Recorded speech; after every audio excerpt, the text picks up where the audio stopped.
Okay, right. I want to talk about someone else who was once very powerful in football, Abramovich, Roman Abramovich. Right. He was forced to sell Chelsea. The Americans came in, Bowley and Clear Lake Capital paid what, 3.5 billion, 2.5 billion? 2.5 billion. 2.5 billion, and we were told that money would go to the people who were affected by the war between Russia and Ukraine. Now, Abramovich was clear that meant Russians as well as Ukrainians. So we've all been sitting there going, right, that's gone to help people. You told me earlier that's not the case, so tell everybody else. The money that was raised from Roman Abramovich being forced to sell Chelsea, about £2.5 billion. That money was supposed to go to the victims of the war in Ukraine.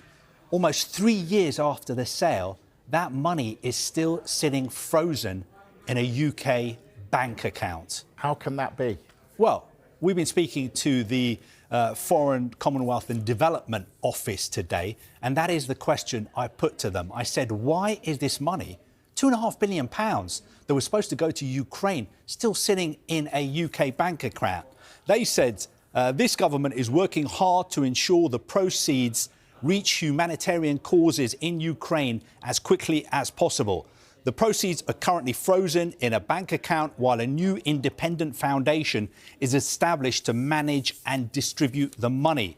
UK officials continue to hold discussions with Mr. Abramovich's representatives, experts and international partners, and we will double down on our efforts to reach a resolution. What's the hold-up? I will tell you what the hold-up is. The hold-up is that the UK government want this money to go to victims of the war in Ukraine.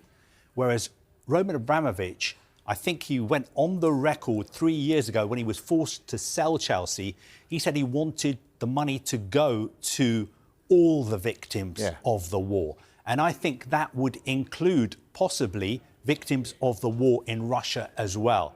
Now, I think for the UK government, that is a red line. The UK government want the money only to go to Ukraine. So I think that is why we have hit this impasse. And that is why no progress has been made for 3 years. But the UK government telling us today that they will double down on their efforts to reach a resolution, because it is ludicrous, almost incredible and unthinkable that 3 years after Roman Abramovich was forced to sell Chelsea because he was sanctioned by the UK government of the time, led by the former Prime Minister Boris Johnson.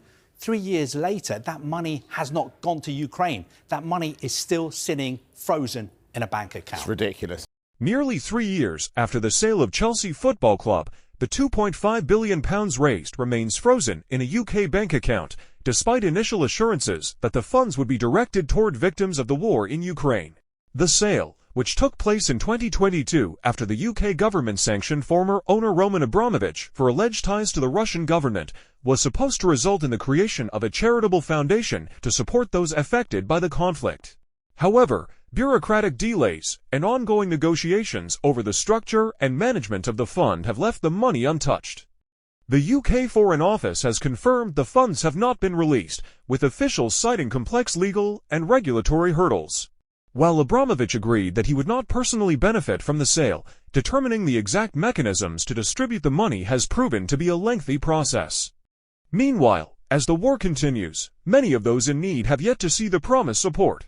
Humanitarian organizations and Ukrainian officials have expressed frustration over the prolonged delay, urging the UK government to resolve the issue and fulfill its commitment. For now, the fate of the £2.5 billion remains uncertain, leaving questions about when, or if, it will reach those for whom it was originally intended.